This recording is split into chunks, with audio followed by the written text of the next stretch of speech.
Welcome to Teacher Talk Live with your host, Oscar Cielo Staten, and featuring our distinguished guests.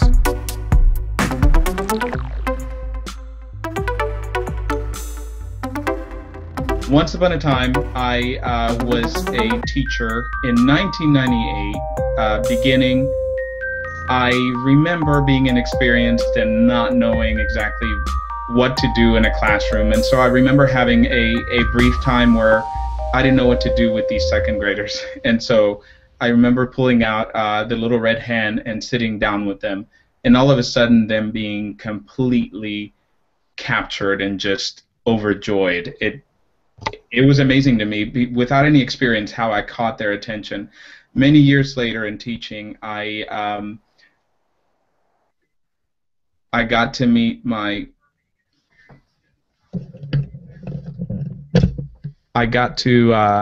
meet can you guys hear me? Yes. Okay. So I got to meet my favorite author in the world, which is Kate DeCamillo, and I met her in San Francisco, and it was just an experience that that just changed me. This published author that could affect kids so well and capture their imagination in a way that was just incredible to me, and it really did change me. And so the idea that we're doing this show together about publishing, about people writing something down, sharing with the world something that they have is just amazing. So I welcome you guys. I'm so excited to have you guys here and hearing your story, because what I want to create is something inspiring so that teachers watching, people watching out there, that they get inspired to do it, to do, whatever story they have in their head that they have sitting around in a manuscript that they've never had the inclination to actually put out there, that they'll be inspired by you guys to actually do it. So without any further ado, I want to hear your stories. So let me start on my left side, which is my right. That would be Dan. Would you introduce yourself and go ahead and tell us your story? Just go ahead. Hi, thank you, Oscar. My name is Dan Blanchard. I'm an inner city school teacher in Connecticut. I've been teaching for almost 20 years, have all sorts of different jobs. I've taught special ed and regular education at the elementary, middle, and high schools. So you can imagine how many different positions I've had. I spent 14 years at college and have 7 degrees. So that could tell you also all the different positions that I've had. And just real quick, I'm a published author. And the reason I'm a published author is because of my students. For about a decade, my students kept telling me that I should write a book to tell other students the things that I was telling them. And for a long time, I resisted them because I was like, writing's hard. And, who am I to write a book? But eventually, after about a decade of them telling me, it was different students too, telling me to write my own book, it got to the point where I thought, well, maybe my students are seeing something that I'm not seeing, and maybe I should put my trust in my students and go ahead and write that book. And I did, and it worked out awesome. Daniel, so Daniel, can you hear me? Yes. Okay. So the question I have for you is, you were telling your students that that you couldn't do it. You actually brought that side of yourself that because we're supposed to portray confidence. I got to tell you, Oscar, I was terrified when they were telling me, because if I go all the way back to my old college days, some of my professors used to pull me aside and say, "My poor child, you can't write." And then when I got hired to be a teacher, I got pulled into the superintendent's office for that last interview, and he said, "Sit down and write me an essay." And I was like, "Oh boy!" I'm like, "This is horrible. I'm never going to get hired now." And then I become a teacher, and for like 10 years, my students are telling me to write a book. And I'm thinking, I can't do that. I'm not even a good writer. So it was just one time after another when I was being pushed to write, and I didn't want to write. I was scared of it. But I finally gave in and said, well, let me try this. And it worked out all right because I managed to get through college. I managed to get hired in that job as a teacher, and then I managed to write a book, and I've written a couple books. So I guess it's a good idea to like trust people when sometimes they see things in you that maybe you don't see in yourself. Very nice. Very nice. Very nice. So I want to come back to you because you make it sound easy that you just wrote a book and that was it, but I'm sure there's more to it than that. So I want to come back to your publishing story. Let's hear from Dee Dee. Dee Dee, tell me about your author adventure. Well, I was a teacher for 37 years, and I only retired because my husband was dying of stage 4 colon cancer. And I actually started my book, Student Teaching, the Insights Group from a Master Teacher, years ago. And it was pretty much finished. And my husband was always after me, finish the book, finish the book. And then once Scott passed away and I needed a new focus, indeed, I did finish the book. And I know you want to know about publishing as well here. I spent 3 weeks, Oscar, on looking at self-publishing, looking at the Amazon platform, and I remember I taught English, not math, and some of the formulas they wanted for how you figure out the vellum is this thick and how many pages is it times it was like worse than statistics. So I knew that self-publishing was not for me, especially since I'm so terrible at math. So I did find a little independent publisher named Word Association, and they were a pleasure to work with, and I loved how they worked with me to design my book and do the layout and the way that they highlighted certain things, and I'm just thrilled with my book. And Oscar, is now when I should make my announcement? Is it now? Okay. And ladies and gentlemen and new friends online here, I just got a contract on Friday at 6 p.m. with Tate Publishing for my first children's book and for several books after. My new children's book is called Grady Gets Glasses, and Grady is a rabbit. So I'm really excited about that. That is really amazing. That's just great news. So tell them what you're doing with the whole Grady persona.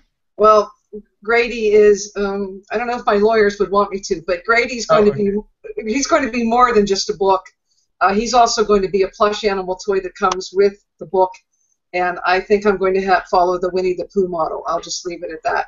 So you have Grady dishes and Grady backpacks and Grady beach towels. And I've been working for some time, actually for more than a year on this. And everybody out there who's published knows how hard it is to find a children's book publisher. Many receive over 1,000 manuscripts per day. But I just happened to call, and I got the right person to listen to my vision. And I'm thrilled over this. Wow, so, that is so exciting! Congratulations! Thank you. Congratulations! It's the perfect announcement. But for what we're trying to do here, we're trying to inspire people that yes, people, you can do it. You can get a book off the ground, right? And you can have people to share your story with. I had lots of rejections, just so you know. And now we go to my former principal, nice. Jessica Tilley. Hi, everyone. Yes, I'm Jessica Tilley. I am what would be called now an indie author. I'm self-publishing. I did, as Dee Dee mentioned, go through the process of soliciting the large traditional publishing companies, and I got rejection letters. I have lived all for inspiration, so that I will continue my work because I do believe in what I'm doing. My background story is I've just always loved to write. I have always loved to tell stories. Anyone in my family or even my friends that knows me knows that once I get comfortable and once I get on a topic, I can stick on it and I can talk for a while, whether I'm relating something that happened to me personally or something I saw or just coming up with something brand new. And so I just decided that, hey, you always should do something that you love. And one thing I've always loved was education and telling stories. And so I decided to put some of my thoughts in a book. And so back in 2006, I actually completed my first work, which I'm now republishing because the original company that I went through for self-publishing went out of business. Mm-hmm. So when we get a chance to answer questions, I can talk a little bit more about that process and why I'm going through that again, because I think it will help someone out. But that's Okay. basically my story. I came up with the concept. I was able to write it rather quickly, and then I went through the process of getting an illustrator, um, seeking out publishing, and then finally going through the self-publishing process. Nice. Very nice. And someone who is not in the children's book arena is Michael. So Michael, tell us your story. Thank you. So my story is a little bit different, but in some ways is kind of the same. I'm a teacher, okay, I'm a science writer, and I'm a biologist. And I started off teaching at community colleges in Northwest Georgia and in Tampa, Florida. And like Dan, a lot of my students said, you know, you need to write a book and, you know, do those types of things. And I started off being rejected a lot as a writer. I got used to it, and then I finally had a publishing house called Greenwood Publishing, who allowed me to publish a book on technology in the 17th century, and they loved it, so they gave me technology in the 19th century, which didn't make any sense at the time because there seemed to be a century missing somewhere there. Okay, but I managed to keep working at these small books, basically that were from the high school level up through introductory college. And starting about 7 years ago, I attracted the attention of a large publishing house, McGraw-Hill, and I now run, I'm now their lead author for all of their non-major biology books in one series. Wow. So I've published something in the neighborhood of about 24 books now total across the time, and but I still consider myself a teacher who loves to write for the students, and that's what I've been really. My passion is writing for that group. So that's kind of my story. I'm kind of the person who manages to be where they are by sheer perseverance. Wow. Me too. That's what keeps me there. Michael, so the question that probably a lot of people are asking themselves is like, wait a minute, how in the world do you have time to do that much? You're saying that you started out by writing a book on 17th century technology. Right. I mean, that sounds like a lot of research. And while at the same time you're teaching, how do you do that? Well, it's a good point, and I do for the larger books projects have co-authors who work with me, you know, and I'm not. You know, I'm not writing some of the stuff. I'm working with teams of people and things. But a lot of my books started off the same way as anybody else. I really just had to put myself on writing deadlines. As a matter of fact, I remember I had a spreadsheet once that told myself I had to write 2,000 words a day, and that's what I did. And I did not go to bed at night until I wrote my 2,000 words. So. I think you got to really want to love what you're writing. That's the key to all of this. And I love writing, and I love teaching, and I love working with students. It's so interesting. I keep hearing that time after time from authors. I mean, Kate DeCamilla, my hero, actually said that when I asked her this question. Like, you sit down and you force yourself to stay there and to write in the writing process. And I don't know how that's done. I mean, it's a very, very difficult endeavor to concentrate that long in front of a piece of paper to actually make something happen. Well, So, some days are very good, and some days are very, very bad. So there's some days that I'll sit down and I'll write, and then the next day I'll write something, and I'll hang back looking and just that was just absolutely horrible, and throw it away. so you give yourself a hard time, and you think of it as wasted time, or what do you think of it? I try to be I'm probably like the other authors. I try to be very constructive and learn why I didn't like it, and I save it and come back to it. I have to say, though, Michael, as an English teacher, I'm going to use the words of Frank McCourt, who wrote Angela's Ashes. He didn't write until after he retired from teaching English. He said, how could anybody do both at the same time? Good point, Dee. Right. Okay, so before we go on, I want to go ahead and answer ask one of the questions from Twitter. As you know, we are taking questions from Twitter using the hashtag #TeacherTalkLive, and Jim Baran has asked, what are the pros and cons of self-publishing versus a publishing company? Who wants to take that on? Who wants to start with that? Oscar, I can talk about that a little bit. When you go with a publishing company, a couple different things happen depending on the size of the company. If you get fortunate enough to get in with a big publishing company, which so few of us ever do, but if you get fortunate enough to get in with a big one, then you're competing with the big authors. So you're going to be sitting there on a shelf, maybe in between big famous authors, and the majority of the people are probably going to reach past your book and grab one of the big authors, the big famous authors. So it's really, really difficult when you go that route. Not like any route you go, it's challenging. But when you go with a publisher like that, it's tough because you're competing with really big authors. They're spending their time more on the big authors than you, and very few of us ever get that way. So maybe they're on the next level down. You get with a publisher, and they can do some good for you if you get with a publisher, but publishers are different today than they used to be. And they have a little more control over a lot of the things that maybe you wish you had control over, maybe such as the price of the book or some of the aspects of how the book is going to look like. You may not always agree with what they say, but they're the supposedly experts, so they're going to tell you that this is the way it goes. They're the ones investing a lot of money, so this is the way it goes, and this is what you get paid, which, it's not going to be a whole lot. And then when you go the other route, and let's say you try to go self-published, you're dealing with a little bit of the stigma, which is improving now, but you're dealing with a little bit like, oh, well, that's a self-published book, so it must not be as good. So you're dealing with some of that. You're dealing with having to do almost everything yourself because you don't have these big publishing experts to kind of take charge and do what they got to do to your book. I mean, that's on you now. So that's very difficult to do that. And if you're going to do that, you're going to need some help. And you're going to have to spend a lot of hours learning a lot of different things, and you're still going to need some help. The good thing about self-publishing is that you've got more control. I mean, many times you can get your books quicker.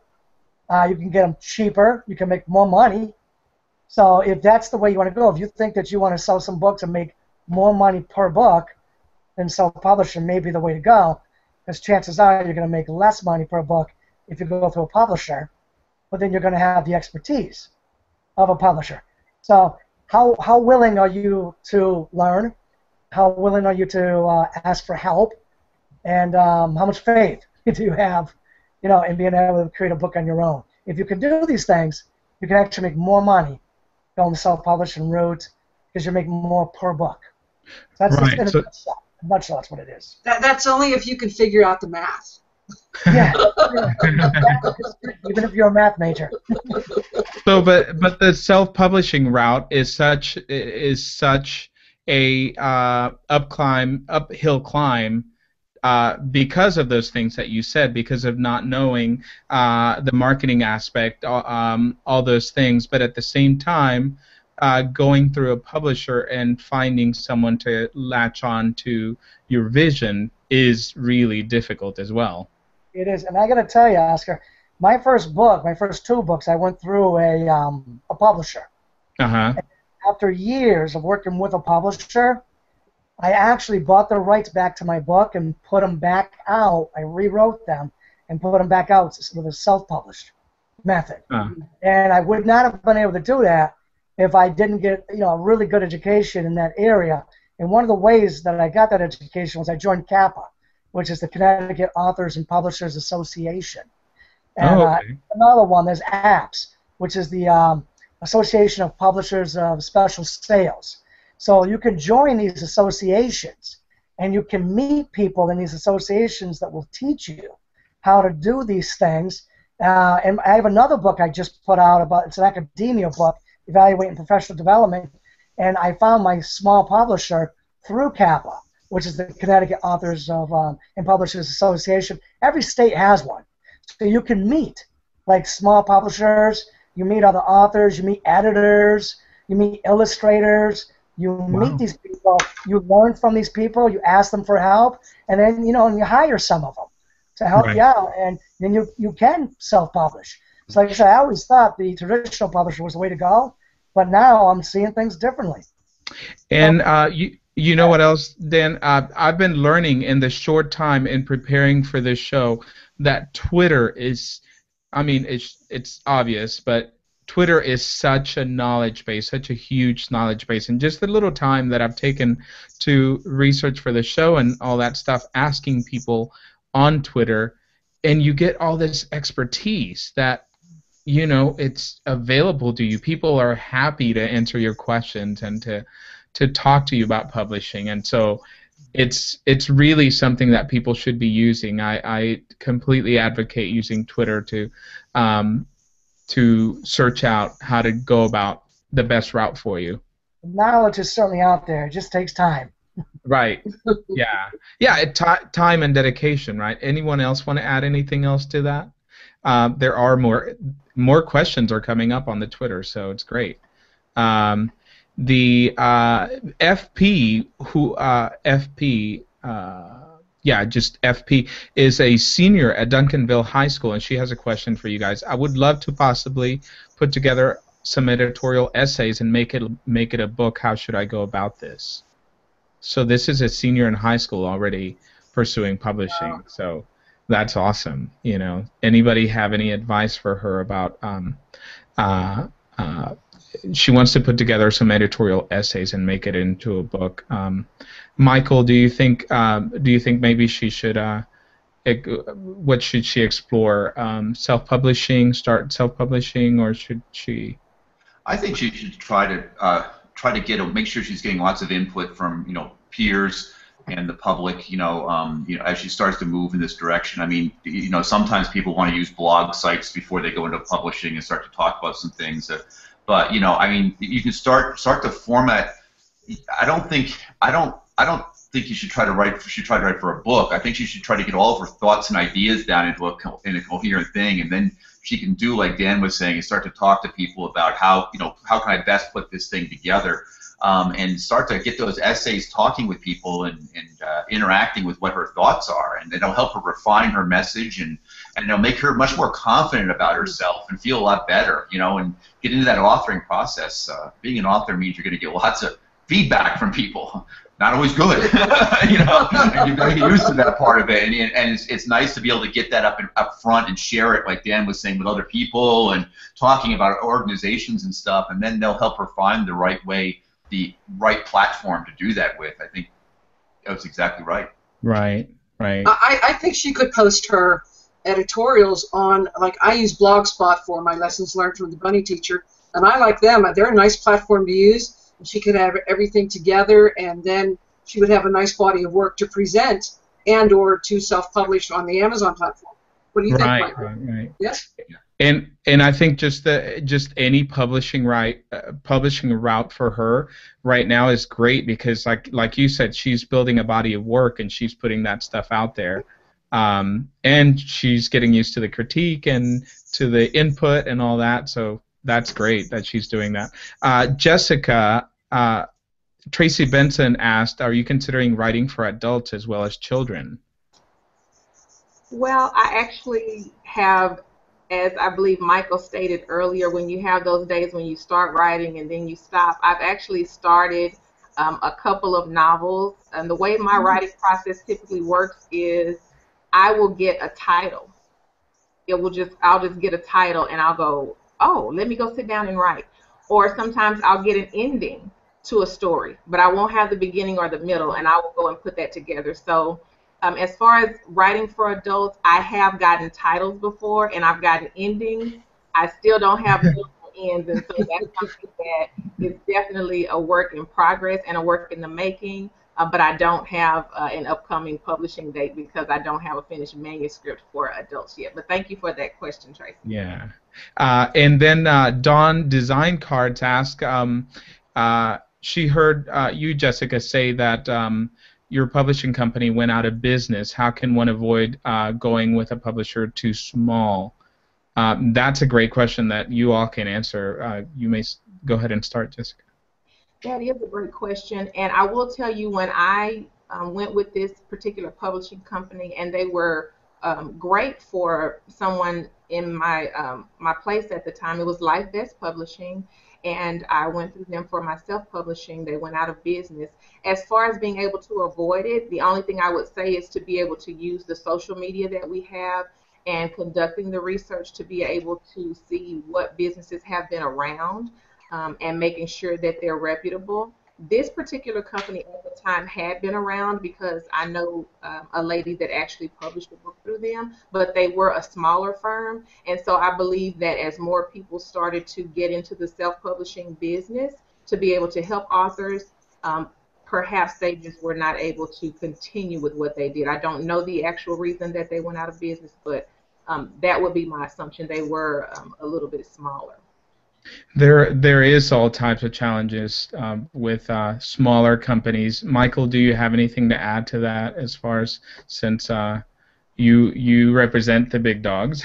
But I started off working for probably a mid-size company. I think that Dan put it nicely. I mean, you got to look around for what the for where you fit. I started off with Greenwood Publishing. That's now ABC-CIO. I published with Kendall Hunt Publishing, a very small, almost like lab manuals and other small books. And I think you got to kind of feel out where you fit and where what you need and what you don't need for them. I mean, the mega publishers, the big ones are they're a different entity, to deal with. Very hard to break into, especially for new things. But I think that the self-publishing world is a phenomenal way to get yourself out there. It's just, I envy people who do that. I love to be doing what the other panelists are doing. As a matter of fact, I'm motivated making notes to myself, self-publish, self-publish, self-publish, just to try it.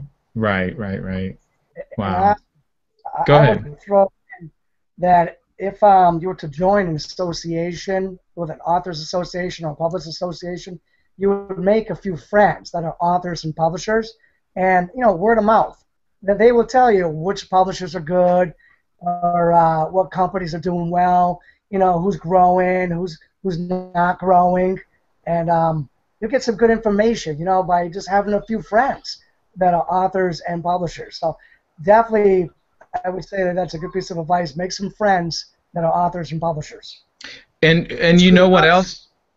And you know what else I've been finding on Twitter? These amazing authors that are self-published, they're self-publishing and they're doing iBooks or on the Amazon Kindle platform, but they don't have an agent or anything like that. They're putting all this together, and they're actually being successful. They're selling these books, and some of them have a big following. So one thing that I keep hearing is that how the publishing world keeps changing, especially now the big publishing companies are getting smaller and more segmented, and so a lot of great material is coming to the Kindle, to the iBook store, because there's no overhead, as far as you can get as many copies out there as possible. Who can tell me more about iBooks and Kindle, like going that route? I've worked in the digital book world for I'm being more on the textbook side of things and the reference books. The digital world is really where everything I think is going for these. I mean, I still love books. Don't get me wrong. That's not that. But for in my world, everything's gone digital, and also it's to make it so that we can update them faster. If we're dealing with things which are science books, historically, when you published a science book, it was obsolete before you ever got it out the door. So because right. Science was changing so fast, so you have to be able to go to a medium that's going to allow you to update fast, right, and to make moving towards the continuously updated textbook, for any discipline for that's out there. And I think that those technologies can then move to other fields and into self-publishing for people who want to write fiction and other things, because they're building it for those worlds, and then they're coming down. Like I work with Inkling, and I've done some stuff with iBooks as well, and they're just really. The digital books are changing the technology of how you author too. And cloud authoring, I do a lot of cloud authoring now, so I author off of the cloud. I don't actually have Word documents or PDFs or anything anymore. It's all gone. So changed the entire world. Yeah. Wow. So, Michael, even your book that is right there, the biology book, is that also in digital form? Oh, yes. As a matter of fact, I'd say it's mostly sold in digital form now to students. They put it on their iPads. I spend more time now building videos and consulting on the videos and animations and things like that with the textbook side of it than I probably do on the authoring side of it. These things are really they're all digital now. There's a lot of good reasons for that, and I like that. It allows us to get the cost of textbooks way down, right? And stuff like that. But a lot of my other books are digital, which were reference books. Unlike the other panels, I don't write some of the fictions, some of the other parts of the children's type books and the other books, but the technologies are there. Wow. Oscar, I remember that when I taught 10th grade, for the kids to carry their biology book along with their English book, that was 10 pounds right there. Yeah. I had a student tell me once, you know why I like a digital book? And I said, I don't know why. I'm thinking, why? These types of questions always drive me crazy. And he said, because I can't lose it. It's on the web. And I said, that's perfect. I like that answer. That's a great answer for it. So. That's pretty awesome. I can add that with my experience, I'm actually publishing my book now in 2 different ways, which is a benefit of the self-publishing. I'm able to do print on demand for my hardback book. So people that want to have a hardback that still love that crisp sound of the turning pages, which I still personally love, they can get a print on demand. But then the ebook will also be available. Now, one thing I've learned about the ebook publishing process is that you cannot submit the same format for your ebook as you do for your printed book. And if you go through, if you want it distributed, if you want it available in every market, if you want it on iTunes, if you want it in Kindle, if you want it on the Nook book, then you have to have it in what's called a oh gosh, the term just left me, but it's a certain type of conversion file. So it can't be fixed layout. It has to be standard. That's the name of it. It's a standard layout that you have to prepare for them. And I went through quite a few changes, editing, and review, which is why I wanted it to be mid-June to be prepared, but I'm still going to, I think, at least another week because of the format. So that's very important for people to know if you want to go the ebook publishing route. It's simple and it is less expensive, but there are some specific things that you have to know. But another great avenue is the app. That's really the newest thing that I've seen. A lot of people are using an app, and that's one of the things I would like to do next with my book is create it as an app, because you can make it interactive. You can do in-app purchases. You can add things. You can have information about the author, which kids love now, to be able to use apps. So hopefully that information helps someone. Jessica, I just found out about that not long ago because of one of my guests. She signed up to be on the show, but I thought she wanted to be on this show. But she actually wants to be on the tech show that's coming up. And she has a book that she put on as an app, and I never heard of that before. So it's kind of an interesting technology. It makes me think, well, how many apps can we hold before we're like, oh, that's too many apps. But I'm curious to hear from her, because it seems like you were saying that there's some interactive aspects to it that are really change the way you look at books. So I'm looking forward to seeing more about that. Dave Burgess has asked a question, you guys. Actually, he made a comment on Twitter. He says, don't sign your control, your money, your intellectual property away to a traditional publisher. Makes no sense in today's world. So that's what he's saying, that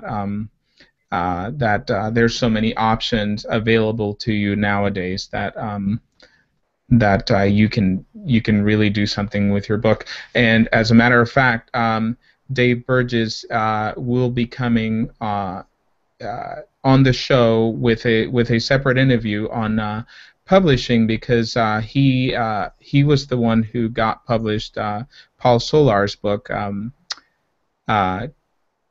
Like a Pirate, and he's the author of Teach Like a Pirate. So we'll be hearing Paul Solar's story coming up at the end of the show. So let's get back to our conversation here. I would like to hear some inspiration to would-be authors as far as getting it done. And as for me, I told you at the beginning that what made my eyes sparkle was seeing my children, my students, just be taken by the words that Kate DeCamilla wrote. And I was just enamored by that feeling that you could change someone's life, that you could actually get someone to actually love reading. And I always told myself to this day that I would write an awesome children's book that would do the same for kids. And to this day, I haven't sat down and done it. You're not very old yet. Yeah. I haven't sat down and done it. So what do you say to the people like me, Well, I can tell you what I Get said. off your butt. I get asked this question a lot about, how do you write a book and how do you sit down and, just force yourself to sit there and write the book. And I say, this is kind of the advice I tend to give. I say, you gotta, basically set your alarm and have like a set time where you're gonna write every day. That's the discipline. The second thing you gotta do is you just gotta give yourself permission to write badly at first, because nobody writes a book on the first time around. You gotta give yourself permission to write badly at first, and then if it helps, think of it as maybe an intellectual exercise that you can maybe use somewhere else in your life or something else you're doing. And then if somehow this book thing does work out, and if just one person reads it and it connects with just one person, it makes one person's life better, Right. then you succeeded. You've done something well. You've done something good. Right. Yeah. I've heard that as well. That's awesome. That's just amazing. That's great advice. It is. Oscar, I think you have to really believe in yourself. I mean, I knew that after 37 years, and you are all our teachers, I really had something to offer to student teachers because, they come to us with lots of knowledge, but not basic knowledge and common sense knowledge. So I knew that my book would be something that would be needed. And the Grady book is something that I wrote more than 30 years ago that I have worked on and worked on and worked on to tweak here and there, and I've always wanted to publish it. I got glasses when I was 4 years old. I remember it was a trauma. I thought maybe it could help other little kids that are getting glasses. And Oscar, just like you with the reading thing, I knew how to read before I went to kindergarten. I don't know how I knew, but I did. And so, I mean, if you love reading, then you should love writing. Right. And I want others to love it too. So. And you hit it on the spot. I think a lot of it has to do with confidence. Putting yourself out there. Just putting yourself out there is just such a vulnerable thing. Such a it's a really vulnerable thing to put your words out there. So, I mean, I commend you guys. We are actually we have about 2-3 more minutes left. We have run short. Go ahead and tell me the rest of your stories. Go ahead, Jessica. Can I do my screen share? Yes, please. Oh, yes. Let me try it. This is Okay. the first, so we'll see if it works. Okay. So yeah. So what I'm going to share with you is just a page from my book, and hopefully it will nice. inspire you watching or looking. Nice. The title of my book is You Have to Be Smart If You're Going to Be Tall. And this particular page actually contains one of my nephew's names. I didn't have the time to put in there, but I love my illustrator, by the way, Leslie Evans. If you're out there, please contact me. I've been trying to get it to help me with some other projects. But the book is about a young girl named Erica who is teased and bullied for her height. And it just goes through the stages of her life in a week at school and how she gets strength and perseverance from her family, especially her dad. So this is a particular page. You can see the illustration and the relatableness with the kids and the height of the giraffe. So I just wanted to share this. That is really cool. And what's the title of the book? You have to be smart if you're going to be tall. Okay, that's right. Cute, cute. Very cool. Have you, Jessica? Have you gone out to and tested it with kids? Actually, where I tested it, oh gosh, I don't think I can come off now, so I can't. But it's okay. If y'all, can you still see it? No, you have to stop screen share. Okay, I don't. Oh, there we go. All right, so testing it with kids. Ugh. Yes, I tested. I didn't know what was happening. I tested it with a few audiences. I actually, when I was, when we, I don't know, you weren't still there. The following year, when we had Career Day, I did, and I read the book in some of the classes. And I've also gone to a couple of libraries and shared it. And so I've tried to go outside of my circle of friends and family, you know, the people that are going to give you the positive feedback. Oh, nice. It's great. But I have received some great feedback, so I'm just going to continue to persevere and push it as far as I can. Yes, and I will let you all say last few words, but I want to tell you because this topic is really important. It's getting a lot of feedback. I already know that I want to interview Dave if he will sit down with me to tell me about his story, and I will put it on the same page as this. So there'll be several segments to this publishing story. So if there's content that you left out that you do want to talk to me about, let's set up a time because I do want to hear more, and I hate it that you know we will be cutting it short. So Dan, go ahead and tell us about your book. Thanks, Oscar. I just wanted to make sure everybody saw my book. It's about a struggling teen who basically learns what true leadership is. And it's pretty much not what he's seen on TV or not what he's seen in his neighborhood. So it's a great, easy read. It's about a 10th grade student. So anybody in the high school or the middle schools, I think, would really enjoy this book. Right. So definitely check it out. Thank you. Right. Dave Burgess said, want to write a book? Do it like eating an elephant. That's great advice. What do you think of that? Eat it like an elephant. One bite at a time. Right. Do it like an elephant. Michael, what else would you like to say to the audience about? I think that just have a passion for writing, have a passion for trying to communicate with who your audience is, whoever they are, and that'll come through in your books, and you saw some great people here today who made that all work, and to talk to people, talk to authors, and talk to writers, and communicate, and you can do this. It can happen. We're here. We've done it. You can do it too. Right. Great advice. Great advice.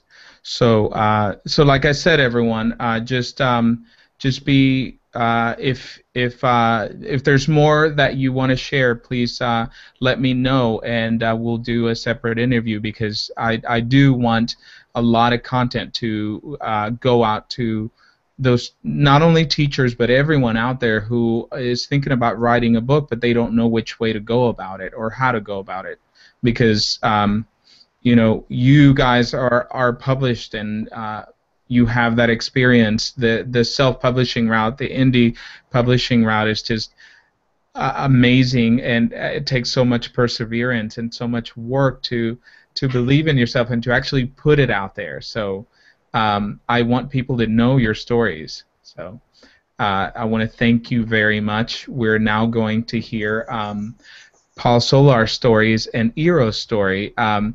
So Paul is the author of Learn Like a Pirate, and Eero is actually a teacher in Greece who I interviewed from Greece, and she and her students wrote this amazing book that the funds are going to the Kenyan people for water filters. So I'm really looking forward to you guys hearing it. So I want to thank you very much for being on and for sharing your story on behalf of everyone watching. Thank you very, very much. Thank you, Oscar. Thank you. All Thank right. you. Well, we are now going to our pre-recorded part of the show. I'm Paul Solars. I'm a 5th grade teacher in Arlington Heights, Illinois. I've been teaching for 16 years, all 5th grade actually. And I just published the book Learn Like a Pirate, which has been really exciting, and I've had a lot of fun talking with people about that. But generally, just my real quick background is that I try to create a student-led classroom where my kids take on as much of the responsibility as they can so that I don't have to do everything. That's really the big key about my philosophy. And here's the book. Yeah, I'm really happy to have it. It's really cool. Yeah. So when you say things like so I don't have to do everything, which really means in a classroom like that, it really does mean that you are collaborating with the students and not pre-cutting, pre-making, doing all the background work when the kids are actually the ones that are actively doing it. Which is really cool. It does take some setup, it takes some planning. But the key is if you do it all, then they're not going to feel the need to step up to the challenge of leading. So I always try to plan lessons based on what do I have to do, and then what can I let the kids do, and that drives a lot of my planning. Right. So I didn't know that you did 5th grade. So you've only done 5th grade. How have you managed that? You know what?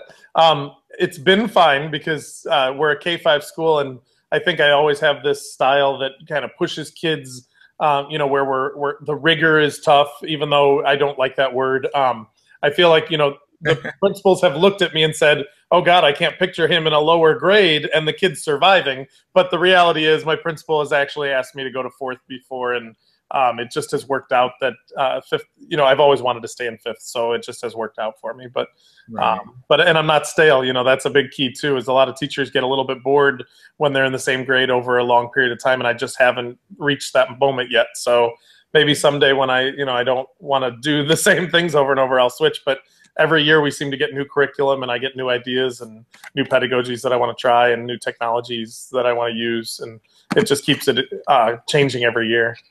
But I'm sure at the same time you've impacted a lot of the lower grade students, a lot of the lower grade teachers as well to act on some of the stuff that you're doing in your classroom. I hope so. I know that I work hard to get to know the kids as they're passing through the hallways, and we had kindergarten buddies this year, but it wasn't just reading buddies. We did a mentoring program with the kindergartners where I partnered my students up with each kindergartner in this one teacher's morning and afternoon class, and we worked hard to find their superpowers thanks to Barbara Gruner's book. And we identified strengths of each kid and made them feel amazing about themselves. And we did that with a 1st grade classroom as well. Then 3rd graders I worked with once or twice. They learned the solar system, and my last name is Solars, so it really works well. I was able to come in and get the Solars Award, even though it wasn't about me. I made a big, huge entry into this award ceremony and said, "Oh my God, you guys are giving me an award!" And they're like, I'm like, "Oh, I'm so embarrassed." And things like that where you're just trying to get to know the kids. I high five them in the morning. I always say hi to them at recess. Those kinds of things. So if with any luck, I'm trying to set the tone for 5th grade when they do come up to 5th, whether they have me or not. They'll all have known me a little bit, and they'll be comfortable dealing with me in 5th grade. That's important. Right. So tell me your publishing story. This is all well and good, but if it didn't become a book, you couldn't get that voice out there and get more teachers and make the impact that you're making. So how did you do it? That is so true. Yeah, Dave Burgess is my hero, I'm telling you. So Dave wrote Teach Like a Pirate. I think it came out in 2012. And he approached me last August and said, he and I had talked on Twitter for years. We had gone back and forth. But he said, Paul, I really would love it if you'd consider writing this book called Learn Like a Pirate that would be your story of how you, how you teach. And the idea was it's more of an elementary perspective to his high school perspective. There's a little bit more technology use in my classroom than he had traditionally done. And then the student-led focus is obviously the biggest part. His is really good about how the teacher can engage and motivate a classroom, and mine's more about how I can get the kids to take on a lot of those responsibilities, and it's still engaging and motivating, of course. So he saw my style of teaching as a very good complement to his style of teaching, and I couldn't agree more. As the world has been reading both books, they're saying it's like it's the yin and yang, but not opposite so much as, you know, they go together. Do you know what I mean? There's like so many great components that Dave does, and so many components that I do that work so well together. If you can do them both, you have kind of a really good system. So he asked me to do that in August. I think I got the first draft done by the end of November. Only a few months to do, and I had not, you know, pre-written anything. So, but the fortunate thing is it did kind of write itself. You know, as I went, it started to get easier and easier, because it was really the story of what I'm doing in my classroom. And then we spent 3 months revising, and I can't say enough about Erin, our editor. She was, well, and Shelly and Dave. Shelly is Dave's wife. The three of them and I worked so hard on revising the book. 2 chapters were complete rewrites. The R chapter and the E chapter had to be written over because they weren't working the way we wanted them to, and it was just the most amazing process. I just spoke with a classroom a couple days ago about the process, and I said, you know, the book that I had created by November was not something that I could necessarily be proud of. You know, it was something that I would have constantly wanted to tinker and be worried about. And when we collaborated together with Dave, Shelley, and Erin, when we finally got everything working together as a team, this book came out to be this, what I think is a work of art, but I can't take full credit for it. You know what I mean? I can't be, you know, saying this is my book. This is really our book, and it took a team to get it to be the way it is. And I absolutely love the book. I don't think there's a thing I'd change at the moment. I'm sure down the road there'll be things I'll nitpick, you know, but as it is right now, it's exactly what I wanted. Awesome. So what would be the biggest piece of advice that you would have for someone who seeks to get published, or is even just motivated by your story or anything like that, that they have something important to share with everyone? What would you say would be a good piece of advice for them? You know, I think I went about it a pretty non-traditional way, and that my publisher kind of seeked me out, which is really amazing, and I'm very fortunate. I know that, you know, I didn't have to write it and then shop it around. I think the key for me though was Dave Burgess knew who I was based on my attempts at social media. You know, I was putting my message out there on Twitter. You know, get your message out there to a community, and build up your PLN, the people that you learn from and the people that you want to share with. Build that up, so that, you know, not only are you discovered, because that shouldn't be the idea, but that people actually come to appreciate what you have to offer. So there's so many people out there, at least in my professional learning network, who will retweet some of the greatest things that other people are tweeting out. And I find them just as valuable as people who are creating their own content and sharing that. You know, there's value in both. I just need to be able to follow the right people so that I can get the right information. And then those are the sorts of people I go to. Like yesterday, we're doing a Twitter chat on Thursday for an organization I belong to called ICE, and the topic is augmented reality. And I've tried augmented reality in my classroom once before with Erasma, and it didn't work. It was a flub. So I went straight to a connection that I have, you know, and I said, listen, I'd love to know if you could help me come up with some questions that work, and maybe show up at the Twitter chat on Thursday night. And if you're willing to do all these things, I'd really appreciate it, because I think of you as the expert. He has made himself, you know, known to me as being an expert in this realm. And if I was a publisher and I wanted a book on augmented reality, I would be going to him first. You know, and I think that right. I see that. You know, I see that. You got to build a group of people. You know. Yeah, and I think a lot of teachers out there are still going on, barely learning about Twitter and its value. So, one of the things that I think is important is that there's a lot of experts out there, Paul, There's a lot of really, really amazing teachers, but not necessarily teachers that connect to technology that well.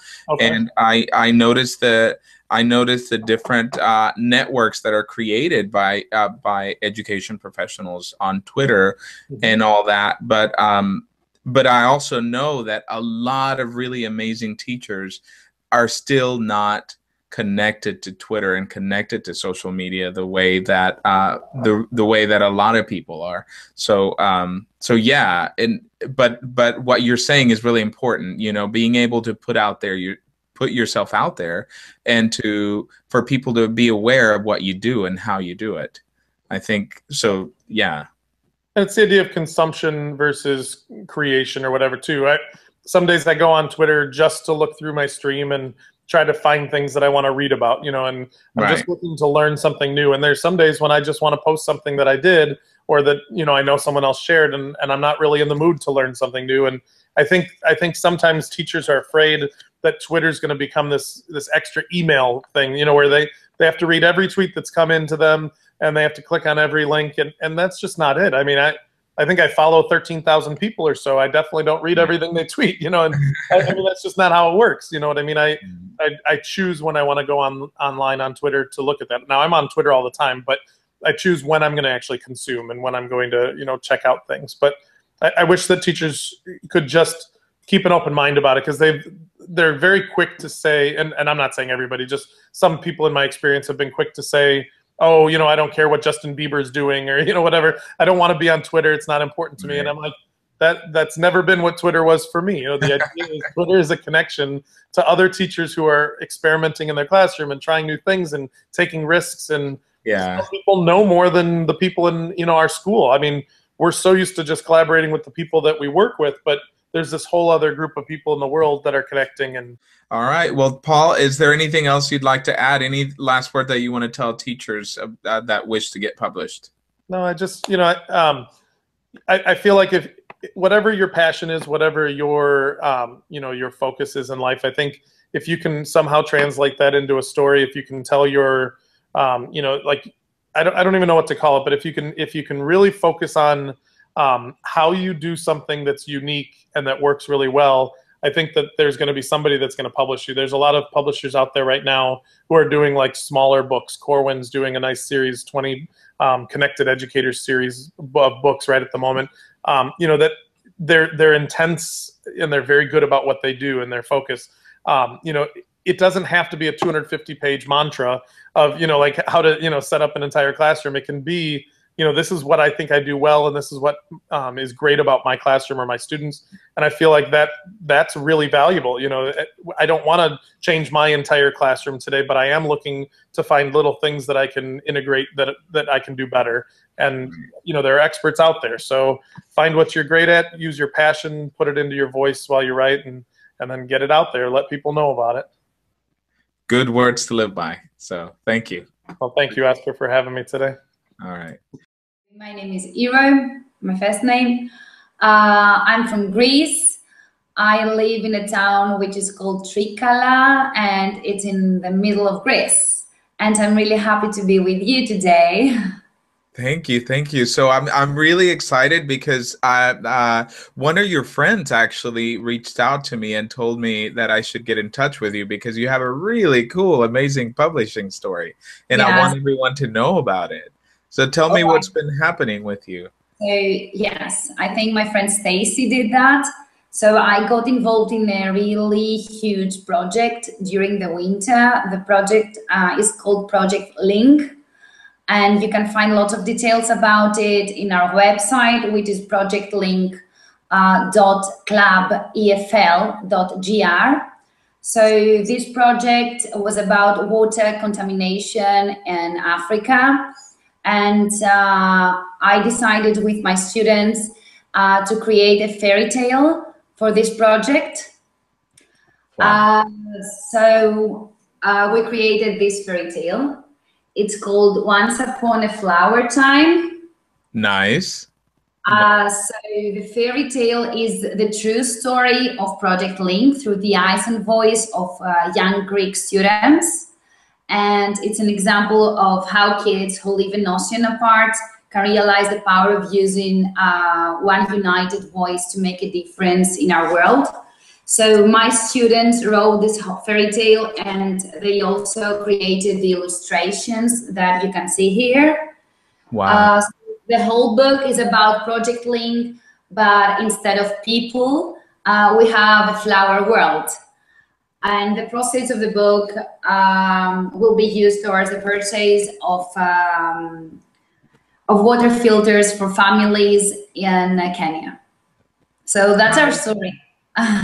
That is so cool. So how did you come up with that idea? I teach English as a second language in my school. So in order to participate in the project, which was a cross-curricular project, and the school from the USA did a lot of things through the maths or science, we had to do something with English. So one thing that we could do was to write something. And I told my students, why don't we write a fairy tale? And why don't we narrate the story of Project Link? So we came up with the idea of using flowers or animals in the beginning. So yeah, in the end we said flowers, and it happened. It was like a miracle. We worked a lot of hours, but now it's been published. And I can say that it was really tough, and it was hard to publish it, but we managed it. And we did that because a student of mine, who is also my sister, managed to win in Microsoft Youth Park Challenge for Change competition. So she gave part of her prize money to the publishing of our book. So that's why now today we have the books. So it's a long story. That is so sweet. Oh my God. That is so cool. So yes. How do you normally do this type of project with your students? Is this something that... It was the first time, and I can say that it was not only inspiring, but it was, and it is, unforgettable for all of us, both for me, for my students, for the whole school. Everybody loved it. And I can say that we have already sold some copies, and we have raised some money that will go to the water filters. Wow, that is really neat. So, by the way, I'm going to be putting the link on our website so people can find it. Please do that, because it's a huge project, and people can also order books from this website, and I'm willing to post them if they want to add in our fundraising and help these families in Kenya. That is really, really inspiring. And to think, so what age are your students? My students are 12 to 13. Wow. Wow. Yes. And to think that they're taking part in something so important, that they're contributing to Kenya. I mean, of all things, it's just amazing. It is amazing. And I have to say, because I think that it's worthwhile to know it, that these kids, with the kids from the Andover Middle School in Kansas, they asked from a company to donate water filters to the schools for 2 schools in Kenya, and the company donated 7 water filters. So now 525 kids have clean water. So it's not only the fairy tale, but the fairy tale was, a part of the whole project. But it was an amazing project. Right. And so are your kids always getting updates on how the project is going? Yeah. Of course they do. They visit the website all the time. Oh, wow. You can also find, in the website, you can also find a preview of the fairy tale. Okay. Nice. So you can read some things about it, and you can see some pictures. And I think that you will find it really interesting. And also you can find pictures of the kids while they were discussing and creating and reflecting on the fairy tale. Oh, wow. That is so cool. Congratulations. Thank you. I have to ask you, you were mentioning before about how difficult it was. I want to ask you, what has been the most challenging part of it all? Well, taking into consideration the economic situation in Greece, and the fact that people are not able, even me, we're not able to provide money in such causes, or it's really difficult to publish a book. I mean, you need lots of money only to print them. So this was the hard part for us. And it was solved because one of our students managed to succeed and win this competition. So she gave her money into our cause. But it's really challenging to find money to publish the book. I don't think that the procedure of writing the book was difficult. I think it was enjoyable, both for me and the kids, because it was something that we really loved and we dedicated a lot of hours to it, but we didn't care because we all knew that it was for a good cause and we worked as a team. So the difficult part was only the money part of the thing. So, but I think that now we managed to figure out how to do it. So now we have our fairy tale. Wow. Wow. Congratulations. Seriously, congratulations. Okay, and because you asked me for an advice, I was reading some quotes before, and there's a quote from Alexander the Great. Okay, so he says that there is nothing impossible to him who will try. So my advice to everybody who wants to publish and write a book is just to try. Right. To try and to do it, not just dream try, it. Dream, and do it. Dream, try, and do it. Yes. Right. Right. Wow. So thank you so much for coming, Ito. This has been great. I can't wait for people to hear your story because it's an amazing one. The only thing that I will ask from people is to visit the how to buy link in the website and do not hesitate to make some orders. Right. For their schools, for their kids. The book costs only $10, and the money and the proceeds will go to water filters. Nice. Well, thank you so much, Ito, for being on. I really appreciate you coming on and sharing this really cool story. Me. It was a great opportunity, and I really loved it too. Thank you. Thank you very much. Thank you everyone for watching, and we'll be coming back live July 14th with our episode titled Get a Fresh Start, and my co-host for that one will be Dr. Greg Goins, who will be launching his own show pretty soon. So thank you for watching. Have a good evening.